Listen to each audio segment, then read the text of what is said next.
Welcome to the second session of Power System Analysis, P and Delta Curve, Equal Area Criteria, Sheet 2. In this session we are going to see about critical clearing angle, problems related to critical clearing angle and problems related to permanent fault. Nothing but it's an application of swing equation, equal area criteria, swing equation and equal area criteria.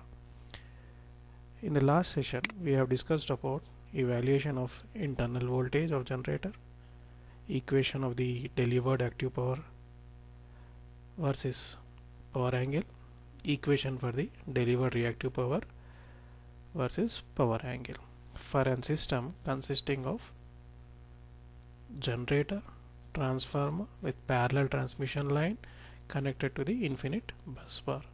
We are considering the same system for the temporary short circuit which is longer than 3 cycles. We don't know the specific time when the fault is cleared, but it is longer.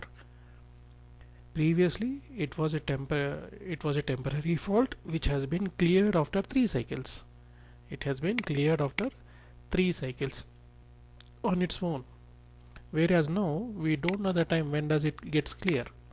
We don't know the time when does it clears. This is a temporary fault and we assume that it will be clear, but what is the maximum clearing time? We need to identify the maximum clearing time which is allowable such that the system will be in stable condition.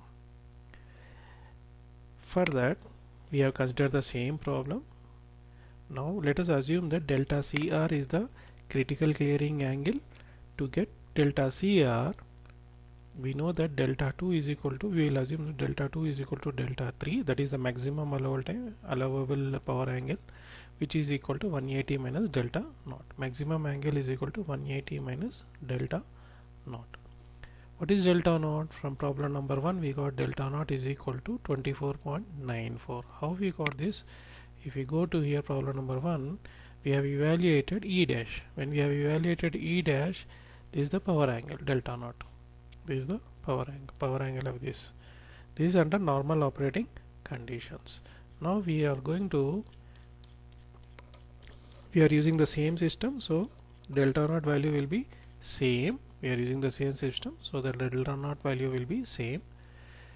If you subtract this, you will get the maximum angle will be 155.06, which is equal to 2.706 radians.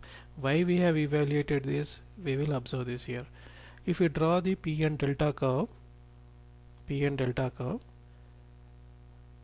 power on y-axis, delta on x-axis, PM is the input power and PE is the output power. Under normal operating condition, PM is equal to PE, hence this will be delta naught. We will assume that there exists some fault. Because of it the power has been 0, electrical output power is 0, and we will assume that this is the maximum allowable angle such that the fault has to be cleared. So we will name it as delta CR, and the fault has been cleared at this point. When the fault has been cleared this point, it will take some time to set to stable. We will assume that this is the maximum angle delta 3. This is the maximum angle delta 3. Now what is delta 3? Delta 3 is equal to total pi minus this angle. What is this angle? This angle is equal to this angle. So we will write it as delta 3 is equal to total 180 minus this angle. 180 minus delta naught. That's what we did it here. Okay.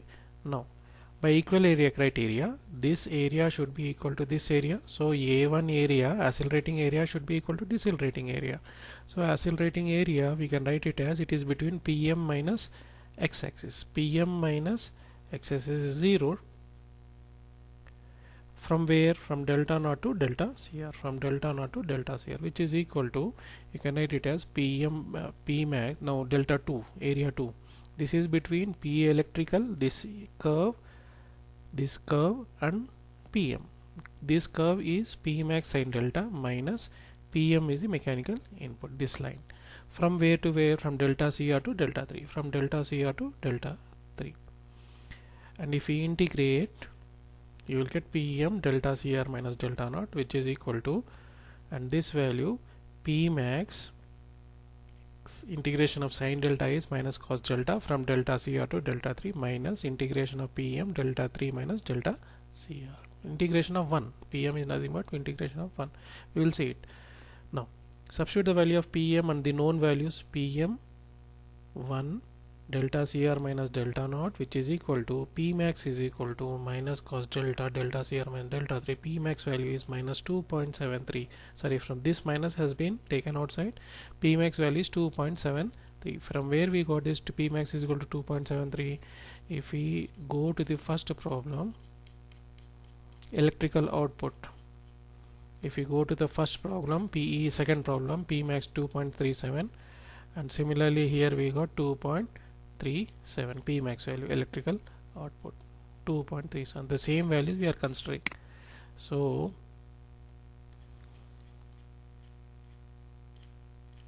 simply you can write it as Pmax is equal to, this is the electrical output, Pmax is equal to minus 2.37, and this minus has taken outside. This will be cos delta 3 minus cos delta CR minus input power is 1 delta 3 minus delta CR. Why we got delta 3 minus delta CR? Integration of Pm with respect to d delta is nothing but E is equal to delta is delta with these limits. So delta, substituting these limits, you will get delta 3 minus delta CR. Substitute the value of Pn, we have substituted Pmax, we have substituted Pm here, and now when you elaborate this, you will get delta CR is equal to delta naught is equal to minus 2.37 cos delta 3 minus 2.37 plus minus into minus will become plus 2.37 cos delta CR minus delta 3 plus delta CR. So delta 3 minus delta naught plus, if you elaborate this, you will get 2.37 cos delta. Finally you will get 0.122 is equal to 2.37 cos delta CR. Cos delta CR is equal to 0.122 divided by 2.37, which is equal to 0.0515. Finally you will get delta CR is equal to cos inverse of this value. You will get 0.0515 is equal to 87.05 degrees. In radians, 1.519 radians. How we got this? Multiplied and divided by, multiplied with pi and divided by 180 degrees. You will get this in radians. This what we got? We got the critical clearing angle. But what we need to calculate? We need to calculate the critical clearing time. So critical clearing time is equal to square root of 4h delta CR minus delta naught divided by omega synchronous P per unit. 4h value from problem number 1 we got 3.2, delta CR value 1.591 radians. Why we are considering radians? The reason is these are not in trigonometric functions. If these are in trigonometric functions, we will be using angles. These are alone without trigonometric functions, hence we will be using radians. Substitute the radian value of delta CR minus delta naught radian value. Delta naught radian value, omega synchronous is 2.5, electrical value Pm input power is 1, omega is 2 pi f. Substitute the value of h here, delta CR, delta naught, you will get critical clearing angle, critical clearing time is equal to 0.1857 seconds. Critical clearing angle is 1.519 radians or 87.05 degrees, and critical clearing time is 0.1857 seconds. This is the problem number 3. Now let us move for the problem number 4. Problem number 4 is related to the temporary fault. What is problem number 2? Problem number 2 is temporary fault which has been extinguished on its own after 3 cycles, whereas problem number 3 is it is a temporary fault but we don't know when will it extinguish.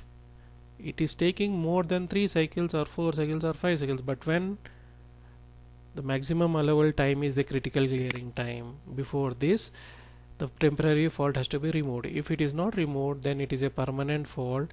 Then that faulty period, that faulty system has to be removed. Now, Consider the same system. We are considering the same power system which is present in system 1. Now, on which we are having a three phase fault which is occurring at bus number 3, on line 1 3. The fault is cleared by opening the circuit breakers at the ends of the line 1 3 and 2 3. The fault is cleared. How it is cleared? By opening these two buses. Calculate the critical clearing angle delta CR. Remember that H is equal to 3.2 per unit second and PM remains constant and equals to 1. PM is equal to 1, H is equal to 3.2. If we go to the solution, the given data H is equal to 3.2, input power is 1, fault on the line is at 1 3 at bus number 3. Then the impedance reactance diagram will be impedance, reactance. This is the system and we are having a fault at bus number 3. This is bus number 1, this is bus number 2 and bus number 3. Fault is here. When fault is here, to remove the fault, this part has been removed according to the information of the system. 1 3 has been removed. Bus number 1 and bus number 3 has been disconnected. Is it right? If you go to the problem, what has been removed? Sorry, 2 and 3. 1 3 and 2 3 buses have been removed. So what we can say, this and this complete line has been removed. But during the fault, what is the condition during the fault? The condition, what is the before going to the fault condition? Before the fault, what is the before the fault condition? Pre-fault P electrical 1, I am naming the pre-fault condition as P electrical 1 is equal to 2.37 sin delta. This is the 2.3 maximum power value and this is the sin delta value. What is the curve? The curve is like this, PE1. The curve is like this. Now what is happening? We have represented the normal operating conditions pre-fault, before the fault condition. Now during the fault, what is happening? PE is equal to E dash VTH by XTH. To identify the power which is generated during the fault, PE is equal to E dash VTH by XTH sin delta. We know E dash value, but what is VTH? To identify the VTH, what we need to represent this complete circuit, with one voltage source, sorry, it means this complete circuit from here till here, this complete circuit is being represented using Thevenin's theorem. This is the generator part, and this complete circuit is being represented using Thevenin's theorem. Now how to start with? See, now this is the V Thevenin. What is happening in the circuit? This part is getting short circuited. When this part is getting short circuited, the circuit will change like this, will be represented as like this. See, this part is shorted. When this part is shorted, A and B, where are we representing this A and B? At this point, 0.45 is here. This point we are representing from here, A and B. This complete representation we are doing it like this. When this point is shorted, the same circuit, this circuit is represented at this shorted line. When this is shorted, if you observe, this line, this 0.1 resistance will also be neglected, can also be neglected. Why? This short is, if you check the connections, this short line is parallel to this line, this point and this point. Is it right? Check now. See, if these two are shorted like this, it is simple as like this. Voltage across this form is like this, voltage division method. To identify the VThevenin here,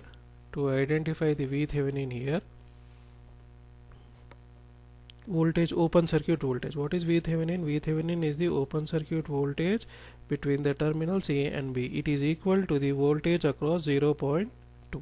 Voltage across 0.2 ohms is, by voltage division method, 0.2 into supply voltage divided by the total impedance.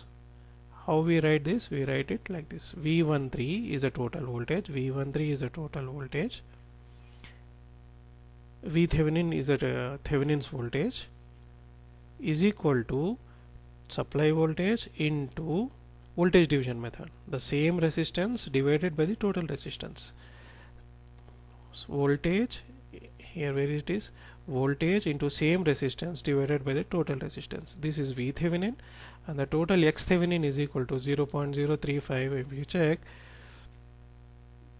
we want the total resistance between A and B for X Thevenin, total reactance between A and B, which is equal to, if you want to eliminate this, this will be shorted. When we short this, this resistance will get eliminated. When we are eliminating this reactance, this complete circuit will be shorted. So we can say that 0.3 is parallel to 0.2. So we have written the parallel formula.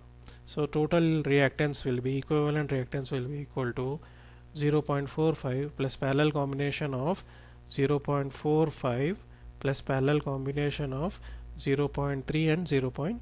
You will get this X Thevenin, we got this V Thevenin. What is PE2? PE2 is equal to EVX. X we got it from here, V 0.4 V Thevenin into E dash from problem number 1. E dash from problem number 1. So PE2 is equal to 0.9985 sine delta. So this is the power generated during the fault. So we can represent this as like this: PE2 less than 1. 0.99 means it is less than 1. So this is the power during the fault. Now later the post fault condition. What is the post fault condition? In the post fault condition, the lines, to remove the fault, we are disconnecting the line 1 3 and 2 3. When it means this line is removed, 1 3 and 2 3, these two lines are removed. When these two lines are removed, the total reactance is changing. We are having E dash, we are having V. So now the power is post fault condition E dash V by X equivalent. This line is been disconnected. So E, V and total reactance. E value is 1.423, V is 1 divided by total reactance is 0.45 and 0.3, you will get 0.75 sine delta. PE is equal to 1.897 sine delta. This is post fault condition. 1.897 sine delta. Let us assume that if we represent this on the graph,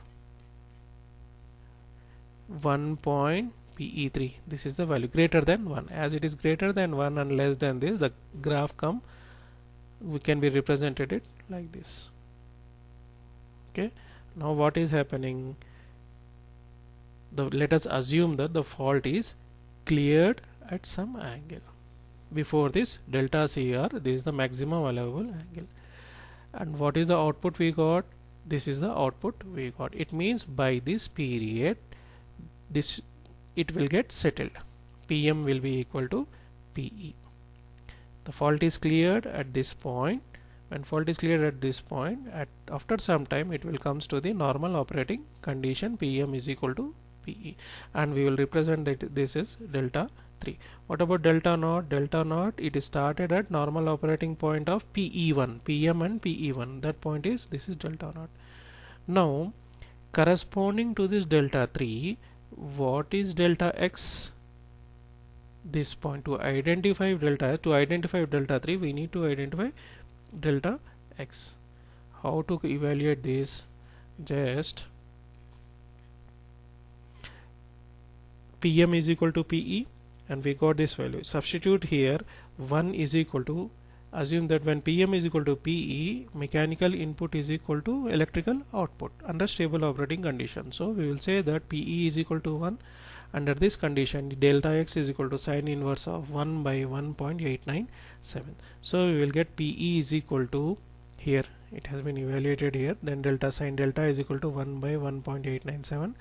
So delta x is equal to 31.813. This calculation is right. Why? Because delta naught value is less than this, and delta x is equal to delta x should be greater than delta naught, and we got greater value, higher value than delta naught. So delta 3 is equal to 180 minus delta x. Delta 3 is equal to, if you substitute the value of delta x from here, you will get 148.187. Now by equal area criteria, what we need to calculate? We need to calculate the critical glaring angle delta CR. We need to calculate delta CR. To calculate delta CR, we need to use equal area criteria. What is equal area criteria? Accelerating area should be equal to decelerating area. What is the accelerating area from the graph? Starting from here, delta naught, from this point till delta CR, and then from delta CR to delta 3. Okay, now accelerating area is PM minus PE2. We are considering for this fault electrical input and during the fault power, difference between these two from delta naught to delta CR. From the graph, how, check the graph now, delta naught delta CR, delta naught delta CR. So PM minus PE2, this area. For permanent temporary fault, we have taken X, the electrical output as 0, but here the electrical output is something like this. It is not becoming 0, hence we are getting some value. That value is PE3. So we will take this, sorry, PE2, we will take it as PE2, PM minus PE2. How PE2? Check the graph, this value PE2, and from PM minus PE2, from delta naught to delta CR, check this value, PM minus PE2 from delta naught to delta CR. Similarly, accelerating area will be PE3 minus PEM, PE3 minus PEM. Check PE3, this curve, this is the output after the fault till here, from delta CR to delta 3. Just substitute the value, expand this. If you expand this, you will get 1 minus 0.9985 sin delta. This value is 0, this value during the fault, input power, post fault value, input power, apply integrations, you will get delta is equal to 0.435 delta CR minus integration of sine is minus cos delta. This minus is here, we will take it outside,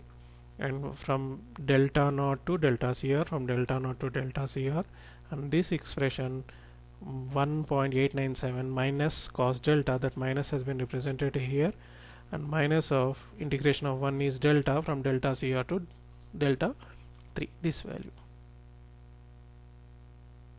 Okay, now if you simplify this, expand this, this expansion is here and this expansion is here. Finally you will get delta CR is equal to cos inverse of 0.4078, where delta CR is equal to, in degrees we'll get it as 114.0066, and this delta CR is less than delta 3. How much is delta 3? 148, and the system will be in stable, and the system should be in stable. With this we have completed sheet 2. If you are having doubts, we will discuss it now.